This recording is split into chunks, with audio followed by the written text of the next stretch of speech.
Dear brothers and sisters, Canadian truck drivers, the global coup that in these 2 years of psycho-pandemic farce has been carried out by the globalist elite appears more clearly if you do not limit ourselves to considering what happened in individual nations, but broaden our gaze to what has happened everywhere.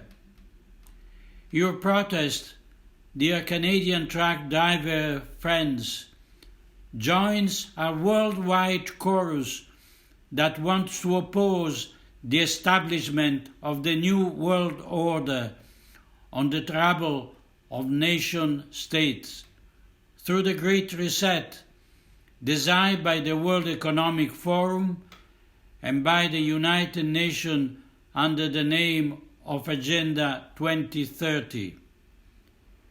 And we know that many heads of government have participated in the Klaus Schwab's School for Young Leaders, the so-called Global Leaders for Tomorrow, beginning with Justin Trudeau and Emmanuel Macron, Jacinda Ardern and Boris Johnson, and before that Angela Merkel, Nicolas Sarkozy and Tony Blair.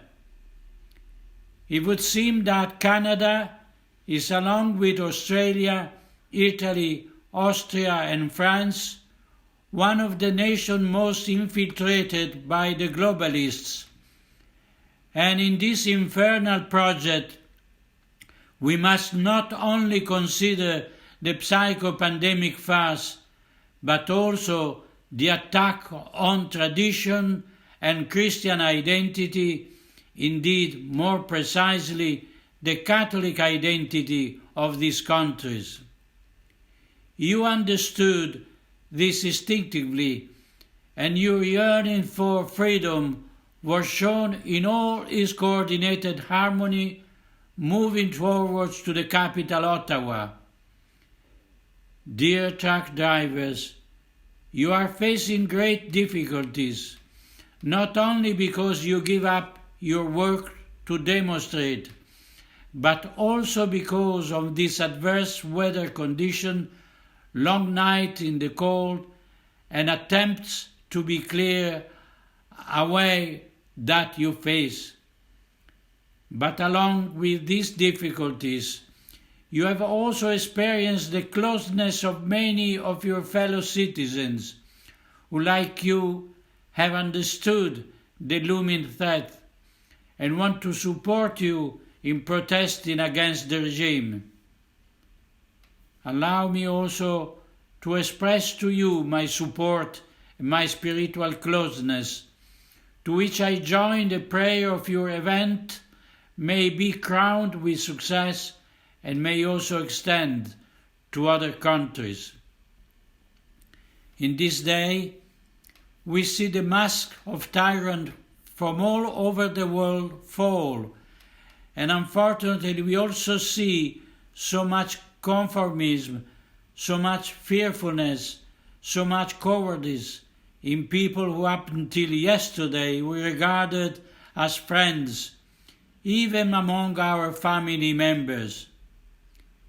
Yet, precisely because of this extreme situation, we discover with amazement gestures of a humanity made by strangers, signs of solidarity and brotherhood on the part of those who feel close to us in the common battle. We discover so much generosity, so much desire to shake us from this stupor.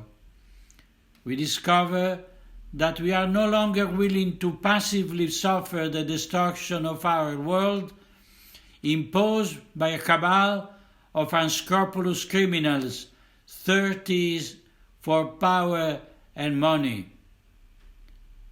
In this relentless attack on the traditional world, not only your way of life and your identity have been affected, but also your possession, your activities, and your work. This is the Great Reset. This is the future promised by the slogan like Build Back Better. This is the future of billions of people being controlled in their every move, in all their transactions, in every purchase, every bureaucratic practice, every activity. Automatons without soul or wills, deprived of their identity, reduced to having a universal income that allows them to survive, to buy only what others have already decided to put up for sale, transformed by a gene serum into people who are chronically ill. Today, more than ever, it is essential that you realize that it is no longer possible to passively assist. It is necessary to take a position, to fight for freedom, to demand respect for natural freedoms.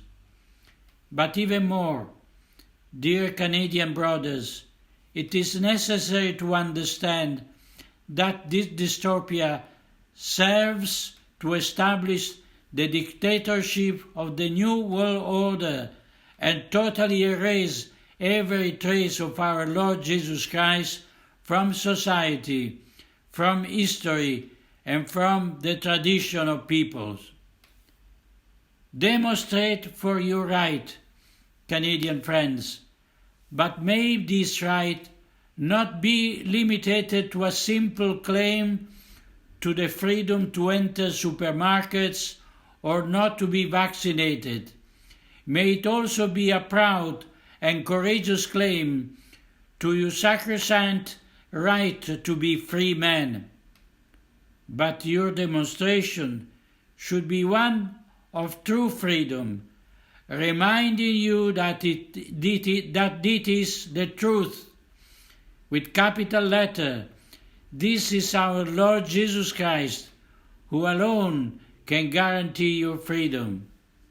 The truth will make you free. Let us pray that Christ will return to reign in society, in your hearts and in your families. Take up the spiritual weapons of the Holy Rosary and pray to the Blessed Virgin, Saint Anne, Saint George, and the holy Canadian martyrs to protect your homeland. I would like to conclude my appeal by asking you to pray with me with the words that our Lord Jesus Christ has taught us. May they be sealed of this awakening, of this national liberation. Let us all pray it together, out loud, so that our prayer may be raised to heaven, but also so that it may resound powerfully in these squares, in these streets, all the way to the palaces of the powerful. Our Father, who art in heaven, hallowed be thy name. Thy kingdom come, thy will be done on earth as it is in heaven. Give us this day our daily bread, and forgive us our trespasses, as we forgive those who trespass against us. And lead us not into temptation, but deliver us from evil. Amen. And may God bless you all.